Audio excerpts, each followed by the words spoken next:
ఆ మాటకు ఒక బ్యాగు, పైసల బ్యాగు. మాట మారుస్తూనే ఉంటారు, ఇటు బ్యాగులు వస్తూనే ఉంటాయి. కొన్నిసార్లు రెడ్ హ్యాండెడ్గా టీవీల ముందు దొరికిపోతారు, కొన్నిసార్లు దొరకరని అనుకుంటుర్రు. పిల్లి కదా పాలు తాగేటప్పుడు ఎవ్వరు చూస్తలేరు అన్నట్టు అనుకుంటారు, కానీ ప్రపంచం మొత్తం చూస్తుంది. అట్లనే రేవంత్ రెడ్డి గారు చేసే అన్నిటినీ కూడా ఈరోజు రాష్ట్ర ప్రజలందరూ కూడా చూస్తున్నారు. అందుకే ఏ స్కామ్ చేసినా దొరుకుతుర్రు. ఒకటే ఏంటిదంటే కేంద్రంలో ఉన్న వాళ్ళు మరి ఎందుకు విచారణ చేపడతలేరో అది భారతీయ జనతా పార్టీ వాళ్ళు చెప్పాలి. పొద్దున్న లేస్తే బండి సంజయ్ గారు కేసీఆర్ గారి మీద సిబిఐ పెట్టాలి, బీఆర్ఎస్ మీద సిబిఐ పెట్టాలి అని ఇటు బీజేపీ హోంమంత్రి సహాయ శాఖలో ఉన్న బండి సంజయ్ గారు ఇటు అంటారు. రేవంత్ రెడ్డి గారు కూడా మీరు విచారణ చేస్తలేరు వాళ్ళ మీద అని వాళ్ళు అంటారు. మరి ప్రధాని మోదీ గారేమో ఆర్ఆర్ ట్యాక్స్ అంటారు.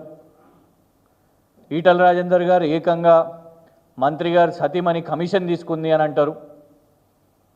ఇంత అవినీతి జరుగుతున్నప్పుడు వాళ్ళ ఫ్లోర్ లీడరు శోధా కన్స్ట్రక్షన్స్ 1137 కోట్లు సొంత బామర్దికి ఇచ్చింది మాట్లాడిండు, దాని మీద విచారణ లేదు.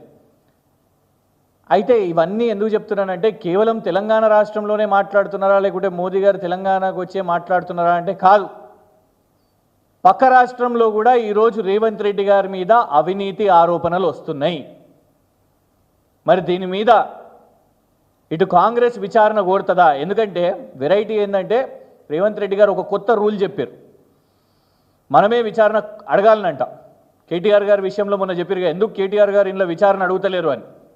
చలో అదే రూల్ ఇవాళ రేవంత్ రెడ్డి గారికి కూడా పెడదాం. రేవంత్ రెడ్డి గారే విచారణ అడగాలి వారి మీద. ఆరోపణ ఎవరేసిందంటారా? కర్ణాటక ఎమ్మెల్యే ఇది కన్నడలో రాసింది. ఇది ఏంటిది ఇది అనేసి మేము దీన్ని గూగుల్ ట్రాన్స్లేట్ చేసినాం. ట్రాన్స్లేట్ చేసినప్పుడు ఈయనే ఏమని చెప్పిండు అని అంటే చాలా స్పష్టంగా ఈ ఎమ్మెల్యే గారు లోకాయుక్తకి ఫిర్యాదు చేశారు. ఏమనంటే డీకే శివకుమార్ గారు 15% కమిషన్ తీసుకుంటున్నారంట. డీకే శివకుమార్ గారు తెలంగాణ కాంట్రాక్టర్లకు అక్కడ బెంగళూరులో కాంట్రాక్ట్లు అప్పచెప్పడానికి 15% కమిషన్ తీసుకుంటున్నారు. రేవంత్ రెడ్డి గారి కుటుంబ సభ్యుల ప్రోద్బలంతో అని ఇందులో నేరుగా కర్ణాటక ఎమ్మెల్యే మునిరత్న గారు ఆరోపణ చేస్తూ లోకాయుక్తకు ఫిర్యాదు చేసిర్రు రేవంత్ రెడ్డి గారి మీద విచారణ చేపట్టాలి అని, డీకే శివకుమార్ గారి మీద విచారణ చేపట్టాలని. అయితే ఇది చూసినప్పుడు మేము అసలు ఏం కాంట్రాక్ట్లు వచ్చినాయి అబ్బాయి, ఎవరికి వచ్చినాయి అనేసి కొంచెం ఆరా తీసినాం.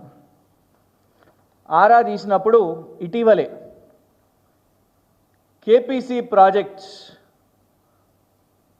ప్రాజెక్ట్స్ ఇందులో లిస్ట్ ఆఫ్ కాంట్రాక్ట్స్ కూడా అందులో మెన్షన్ చేసి ఉన్నాయి. బెంగళూరులో రైల్ కాంట్రాక్ట్ అని అవన్నీ కూడా అందులో ఆ లేఖ ఎమ్మెల్యే గారు రాశారు. అయితే కేపీసీ ప్రాజెక్ట్స్కి బెంగళూరు సబర్బన్ కాంట్రాక్టు 210 కోట్ల కాంట్రాక్టు అప్పచెప్పారు. ఎవరి కేపీసీ ప్రాజెక్ట్స్ అని అనుకున్నప్పుడు ఇది ఒక వీడియో దయచేసి వినాలి.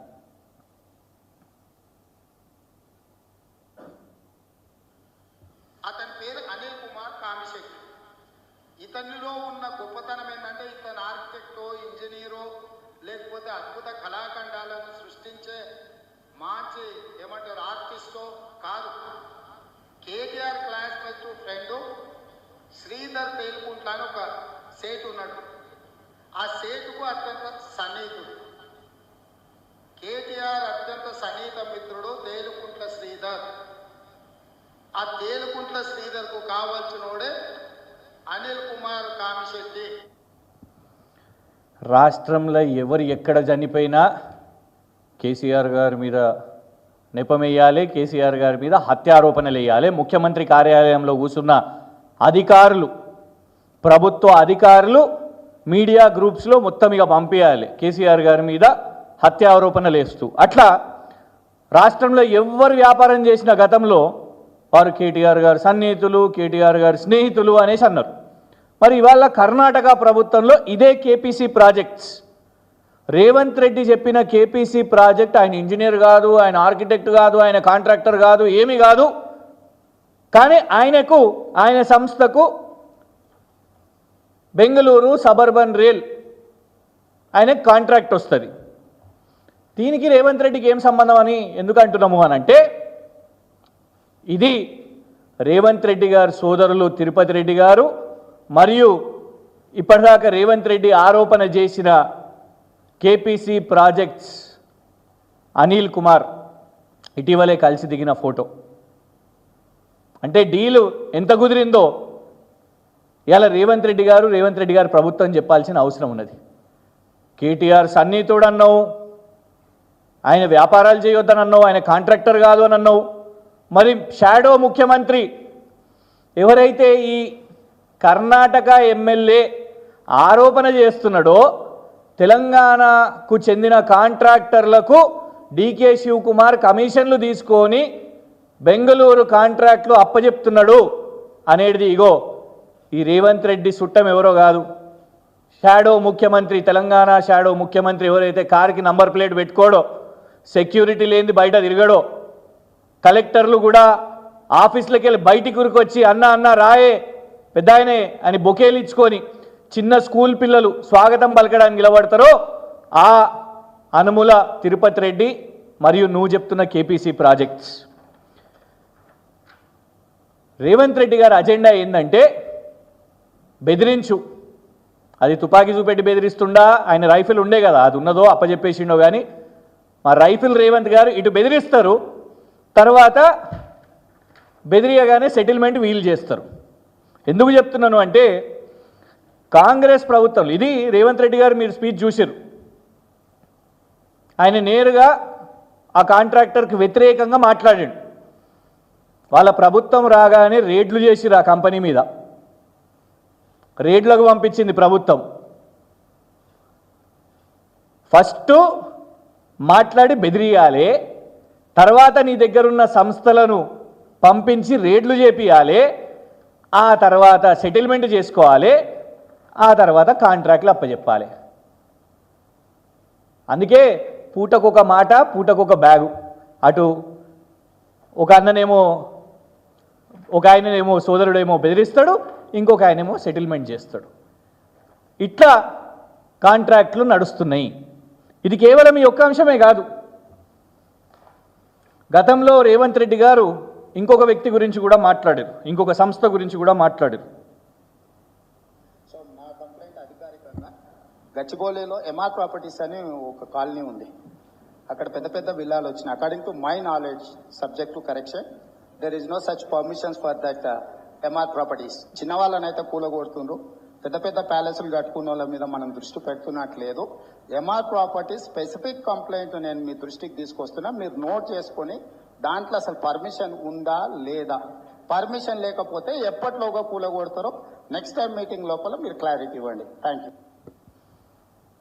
అధికారులను ఎంఆర్ ప్రాపర్టీస్ కూల్చేయమని కోరినావు, స్పెసిఫిక్గా ఎంఆర్ ప్రాపర్టీస్ గురించే మాట్లాడినావు. మరి అట్లాంటిది ఇప్పుడు రూట్ ఎందుకు మార్చినావు? కూల్చే అని మొన్న అన్నోనివి ఇప్పుడు ఎంఆర్ ప్రాపర్టీస్తో చేయగలుగుతున్నావు. ఇది బ్యాగ్ కోసమా లేకుంటే బాస్ కోసమా? బాస్ ఎవరని అనుకుంటురా?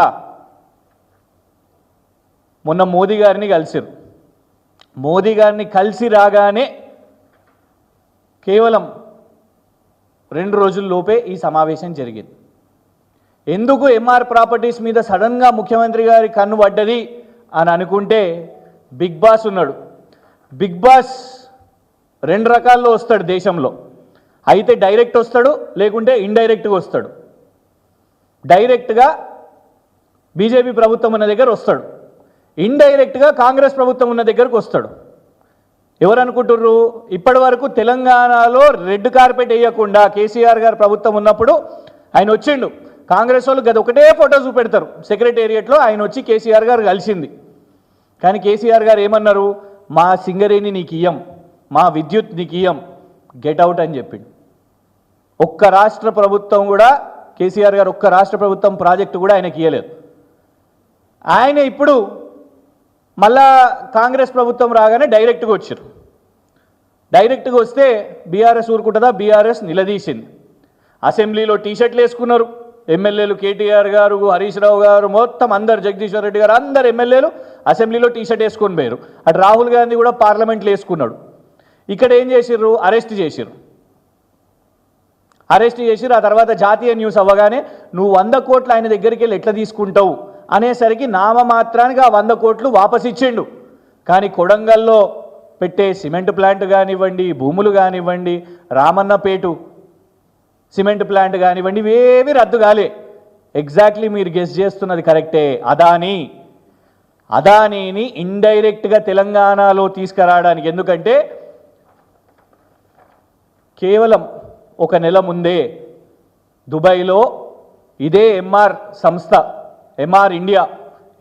సంస్థకు చెందిన ఇండియా మొత్తంలో ఉన్న ఆస్తులు అన్నిటినీ కూడా వాళ్ళ సంస్థను 5,000 కోట్లకు కొనుగోలు చేయాలనే చర్చలు నడిచినాయి అదానీ అండ్ ఎంఆర్ మధ్యలో. అదానీని తెలంగాణలో దొడ్డిదారిన తీసుకురావడానికే రేవంత్ రెడ్డి గారు సడన్గా ఎంఆర్ ప్రాపర్టీస్ మీద ఈ ప్రేమను చూపెట్టినరు. ఎందుకంటే డైరెక్ట్గా అదానీని తీసుకొని వచ్చిండు అనుకోండి, రాహుల్ గాంధీ మొట్టికాయలు కొడతాడో లేదో మాకు తెలియదు, కానీ బీఆర్ఎస్ అయితే ప్రశ్నిస్తుంది, ఏమైందా ఈ 2 నాలుకల ధోరణి? ఢిల్లీలోనేమో అదానీ దొంగ అంటారు, ఇక్కడేమో దొర అంటారు, ఇక్కడ అదానీతోని పైసలు తీసుకుంటారు, వ్యాపారాలు చేస్తారు అని బీఆర్ఎస్ నిలదీస్తుంది. అందుకే అదానీని డైరెక్ట్గా దేకుండా దొడ్డిదారిన తీసుకురావడానికి ఇవాళ అదానీ, ఆ తర్వాత సమావేశమైన మోదీ గారిది. ఎందుకంటే మోదీ గారి సమావేశం మనం చూసినాంగా, గంత మోదీ గారు ఏ రాష్ట్రానికి చేయండి, ఎప్పుడు కూడా ఈ దేశంలో మొట్టమొదటిసారి అనుకుంటా మోదీ గారు ఏం చేసిర్రు, నువ్వు పైసలు ఇచ్చుడు కాదు, మేము నీకు పైసలు ఇచ్చుడు కాదు, నువ్వే మాకు ఫస్ట్ ఇవ్వాలి అని లెక్కలు ఇచ్చిండంట. ఇది ఉన్నాయి, అది ఉన్నాయి, బకాయిలు అని. మరి బీహార్కి అట్లా ఇచ్చిండో, యూపీకి అట్లా ఇచ్చిండో మనకు తెలియదు, కానీ మొట్టమొదటిసారి రాష్ట్ర ముఖ్యమంత్రికి అట్లా ఇచ్చిండట. మేము ఖండించినాం దాన్ని. ఇదెక్కడ అవమానం భయ్? మా ముఖ్యమంత్రి నువ్వు గిట్లా అవమానిస్తావా? ఢిల్లీకి రాష్ట్రం కోసం నిధులు ఇవ్వండి అని అంటే నువ్వు లెక్కలు ఇస్తావా, నువ్వు బకాయిలు ఉన్నావని? కానీ రేవంత్ రెడ్డి గారు మాట్లాడలే. ఎందుకు? దానికి కారణం ఇది. రేవంత్ రెడ్డి గారి ప్రయారిటీ ఇటు అదానీ గారి కోసం, అదానీ ఎంఆర్ సంస్థ కోసం, ఇటు ఎంఆర్ తోని సమావేశం పెట్టుకోండు. ఇదే ఎంఆర్ని కూల్చేయాలని నువ్వు మాట్లాడుతావు, ఎంఆర్తోని ఒప్పందాలు చేసుకుంటావు. ఇవాళ ఎంఆర్తోని వాళ్ళ సమస్యలను పరిష్కరించడానికి ఇవాళ ప్రయారిటీ తీసుకుంటావు. ఇదే కేపీసీ ప్రాజెక్టు, ఆయన కాంట్రాక్టర్ కాదు, ఆయన వ్యాపారవేత్త కాదు అని ఆయన మీద బురద చల్లుతావు. మీ సోదరుడేమో ఆయనతోని సెటిల్మెంట్లు చేస్తాడు, ఆయనకి ఇలా కాంట్రాక్ట్లు దక్కుతాయి. అంటే ఇవాళ రేవంత్ రెడ్డి గారు ఈ మాటలు మాట్లాడే, అబద్ధాలు చెప్పే అధికారంలోకి వచ్చిండ్రు. కాంగ్రెస్ ప్రభుత్వం అధికారంలోకి వచ్చింది అబద్ధాల పునాదుల మీదనే. కానీ ఇవాళ అదే యూటర్న్ చేసుకుంటా, ప్రతి ఒక్కటి యూటర్న్ చేసుకుంటా, ఈస్ట్ ఇండియా కంపెనీ అని మేఘాన్ అన్నాడు, ఆయనతో వ్యాపారం చేస్తాడు, ఆయన దగ్గరికి వెళ్ళి డబ్బులు తీసుకుంటాడు, అదేదో సంస్థ కడుతుర్రని మళ్ళా వీళ్ళ దగ్గర. కానీ అదే అబద్ధాలు ఇంకా చెప్తున్నారు. వాళ్ళ ఎంతసేపు అజెండా కేసీఆర్ గారిని జైల్లో పెట్టాలి, కేటీఆర్ గారిని జైల్లో పెట్టాలి, హరీష్ రావు గారి మీద కేసులు వేయాలి, ఆఖరికి ఎస్ఎల్బీసీ టనల్కి బీఆర్ఎస్ నాయకులు చూడటమనే, అది కూడా మాజీ ఇరిగేషన్ శాఖ మంత్రి, వారికి పూర్తి అవగాహన ఉన్నది. మేము చూడ్డానికి వెళ్తాము అని అంటే బీఆర్ఎస్ వాళ్ళ మీద మీరు అరెస్ట్ చేస్తారు, కేసులు వేస్తారు. కానీ అదే బీజేపీ నాయకులకేమో అందరూ మొత్తం గుంపు వాళ్ళని పోయి సురంగంలో తీసుకుపోయి అధికారులను పెట్టి మరీ చూపిస్తారు. అంటే కాంగ్రెస్ బీజేపీ ఈ రాష్ట్రంలో, రేవంత్ రెడ్డి బీజేపీ, కాంగ్రెస్ మొత్తం కూడా కాదు, రేవంత్ రెడ్డి అండ్ బీజేపీ ఎట్లా వ్యవహారం చేస్తున్నారో ఇవాళ అర్థమవుతున్నది. నిజంగా భారతీయ జనతా పార్టీకి చిత్తశుద్ధే ఉంటే, కేంద్రంలో ఉన్నోళ్ళు ఉంటే, గతంలో చేసిన ఆరోపణలే కాదు, ఇవాళ కర్ణాటక ఎమ్మెల్యే నేరుగా రేవంత్ రెడ్డి కుటుంబ సభ్యుల మీద, ఎందుకంటే అక్కడ కర్ణాటక కాంట్రాక్టర్లు బట్టలు ఉడగొట్టిర్రు. కర్ణాటక నాయకులు, అది అందరిది, బీజేపీది, కాంగ్రెస్ది. కాంట్రాక్టర్లు దేశవ్యాప్తంగా తెలిసేటట్టు పాపం ఆత్మహత్యలు చేసుకున్నారు ఈ కమిషన్లు ఇవ్వలేక. అందుకే ఇవాళ వాళ్ళు ఇక్కడ ఉన్న తెలంగాణ కాంట్రాక్టర్స్కి కమిషన్ బేసిస్కి ఇస్తున్నారు. ఈ కమిషన్ మన తెలంగాణలో కూడా అలవాటు చేశారు. ఇది మేం కాదు అంటున్నది, మేమంటే మా మీద తప్పుడు కేసులు వేస్తారు, మమ్మల్ని జైలుకు పంపుతారు. ఈటల రాజేందర్ గారు అంటే మాత్రం వారిని ఏమన్నారు, సమాధానం కూడా ఇయ్యరు. నేరుగా ఒక రాష్ట్ర మంత్రి యొక్క సతీమణి మీద ఈటల రాజేందర్ గారు ఆరోపణ వేశారు. ఉందా విచారణ? లేదు. జడ్చర్ల ఎమ్మెల్యే అనిరుద్ రెడ్డి గారు నేరుగా రెవెన్యూ శాఖలో కూడా కమిషన్ ఉంది అని వేసిర్రు ఆరోపణ. విచారణ ఉందా? లేదు. ప్రధాని మోదీ గారు ఆర్ఆర్ ట్యాక్స్ అన్నారు, విచారణ జరిగిందా? లేదు. మహేశ్వర్ రెడ్డి గారు కేటీఆర్ గారు చెప్పారు శోధా కన్స్ట్రక్షన్స్ అమృత్ టెండర్ 1137 కోట్ల కాంట్రాక్ట్ అప్పచెప్పిర్రని బీజేపీ వాళ్ళు వేసిన ఆరోపణ. ఉందా విచారణ? లేదు. ఇవన్నిటి మీద ఎస్ఎల్బీసీ టనల్ ఎవ్వరు తెలుస్తలేదు అసలు ఏంటిది నిజం. మీడియా వాళ్ళు కూడా పాపం మోసపోతున్నారు. ఎందుకంటే మీడియా గ్రూప్స్లో సడన్గా వస్తాయి సీఎంఓ బీట్ చూసుకునేటోళ్ళు, కాంగ్రెస్ బీట్ చూసుకునేటోళ్ళు, పాపం 8 మంది చనిపోయారంట అనేసి వేయగానే మళ్ళీ తర్వాత కలెక్టర్ వస్తారు, లేదు చనిపోలేదంటారు. నిన్న ఒక ఎమ్మెల్యే ప్రెస్ మీట్ పెడతాడు గాంధీ భవన్ నుంచి, చనిపోతే ప్రధాని మోదీ ఫోన్ కూడా చేయడా, సంతాపం తెలిపడా అని ఆయన అంటాడు. ఇదెక్కడిది పరేషాన్? ప్రధాని మోదీ ఫోన్ చేసిండు రేవంత్ రెడ్డి గారికి, రేవంత్ రెడ్డి గారు మొత్తం అప్ టు డేట్ డే 1 మొత్తం ఫోన్ వచ్చింది మొత్తం చెప్పిండు అని ప్రచారం చేసుకున్నారు. ఎమ్మెల్యేనేమో నిన్న గాంధీ భవన్ నుంచి ఫోను రాలేదు, ఏమి చేయలేదు, సంతాపం తెలిపలేదు బీజేపీ వాళ్ళని. అది ప్రాణాలతో చెలగాటం ఆడిరు కదా అక్కడ. ఒక ఎమ్మెల్యేనేమో చనిపోయారు అంటారు, ఒకరు 4 అంటారు, ఒకరు 8 మంది అంటారు, దాంతో కూడా అబద్ధాలు. కానీ ఇది బీఆర్ఎస్ వాళ్ళు ప్రశ్నిస్తే, అగో చూసిర్రా బీఆర్ఎస్ వాళ్ళు ఇట్లా చేస్తుర్రు, దుష్ప్రచారం చేస్తుర్రు, వాళ్ళ మీద కేసు వేయండి, వాళ్ళని జైలు వేయండి. కానీ ఇన్ని ఆరోపణలు వస్తే ఈ లేటెస్ట్ ఆరోపణ లోకాయుక్తకు అక్కడ కర్ణాటక ఎమ్మెల్యే రేవంత్ రెడ్డి కుటుంబ సభ్యులకు కాంట్రాక్టులు వెళ్తున్నాయి డీకే శివకుమార్ నుంచి 15% కమిషన్ అంటే భారతీయ జనతా పార్టీ ఇప్పటికీ కూడా విచారణ చేయకపోతే ఎవరి కోసం రేవంత్ రెడ్డి పనిచేస్తుండో, రేవంత్ రెడ్డిని ఎవరు కాపాడుతున్నారో ఈ రాష్ట్ర ప్రజలు ఆలోచించాల్సిన అవసరం ఉన్నది. ఈ రెండు పార్టీలకు బీఆర్ఎస్ ఎందుకు టార్గెట్ అవుతుంది, ఈ కాంగ్రెస్ బీజేపీకి కేసీఆర్, కేటీఆర్, హరీష్ రావు మిగతా నాయకులందరూ ఎందుకు టార్గెట్ అవుతున్నారో రాష్ట్ర ప్రజలు కూడా ఆలోచిస్తారు. వీళ్ళ కాంట్రాక్ట్లు, వీళ్ళ దోస్తానా, వీళ్ళ ములాఖాతు, వీళ్ళ వ్యాపారాలు అంతర్రాష్ట్రీయ ముఠాలాగా వ్యాపిస్తున్న ఈ రేవంత్ రెడ్డి గారి కుటుంబ పాలన మీద బీజేపీ విచారణ చేపట్టినా చేపట్టకపోయినా బీఆర్ఎస్ డెఫినెట్గా దీన్ని బహిరంగంగా చేస్తూ ఉంటుంది, ప్రశ్నిస్తూ ఉంటాం. ఆనాడు చెప్పినట్టే షాడో క్యాబినెట్గా నీడలాగా డెఫినెట్గా మీ మీద ఒక డేగ కన్ను పెట్టుకొని ఉన్నాం. రాష్ట్ర ప్రజలు, రాష్ట్ర మీడియా కూడా దయచేసి ఇవన్నిటినీ కూడా మీరు ఎక్స్పోజ్ చేయాల్సిన అవసరం ఉన్నది. వాళ్ళు తప్పుడు వార్తలతోని మీడియాను కూడా డైవర్ట్ చేస్తున్నారు.